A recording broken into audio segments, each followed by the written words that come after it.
My name is Bill Miller. I have worked as a faculty member in the nuclear program at the University of Missouri for almost 40 years now, and I got my PhD. All my degrees actually were in nuclear engineering, so I'm kind of narrow from that standpoint.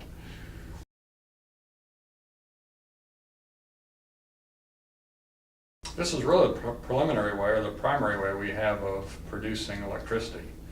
And when you look around the nation, I would conjecture probably 95–96% of all energy today, electric energy today, is coming from some sort of a steam turbine power plant.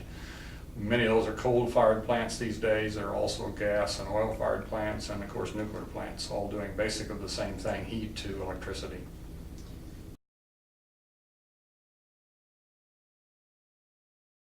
Engineers are many times interested in trying to get from some sort of heat energy to electricity. How do you make that conversion? Or maybe I should say, make it simple.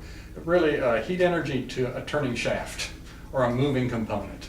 You know, think of your car. That's basically what you're doing. You're using some sort of fossil fuel to generate heat, which gets turned to driving an axle, sort of a thing. In a steam power plant, again, what we're doing is we're using heat to make steam. The steam blows through a turbine, which kind of looks like a jet engine, except it runs the other way around. Steam is blown into it, causes the shaft to turn. That shaft runs a generator, which then makes electricity. And so, in very simple terms, that's what it's doing. But again, it's turning fossil energy or heat energy into electricity in the process.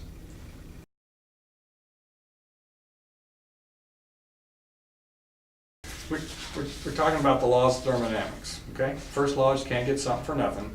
Energy in has to balance energy out. Always true. Can't do anything about that. It's funny, you can go all kinds of places on the web these days and still find people who have perpetual motion machines that make energy out of nothing. I had an older colleague, friend, who was actually in the highway business, but he was a kind of a scientific type guy. He knew about this guy, had this box in his back seat that was powering his house and it wasn't using any energy. Doesn't happen, doesn't work. First law of thermodynamics, very simple. Second law of thermodynamics is you can't get something for nothing.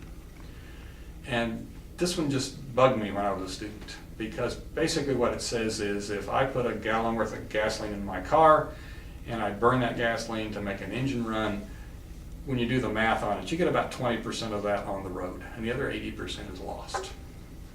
In a power plant, a steam power plant, they run in efficiencies, nukes about 30 to 35% efficient, high-end fossils maybe 40% efficient, which means you're losing 60% energy is getting dumped.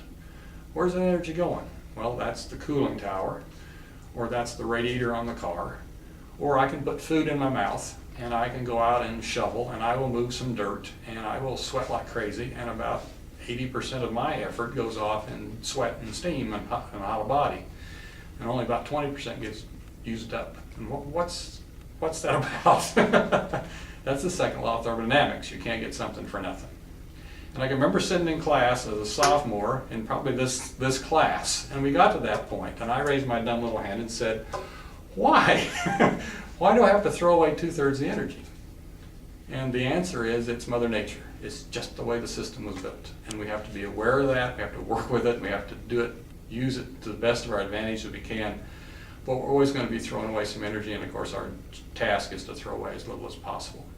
And typically what that means in designs is higher temperatures, higher pressures, and of course what we get into then is material properties that limit us in terms of what we can get out of the system, because we can't raise the pressures, we can't raise the temperatures anymore, or the thing will become unreliable.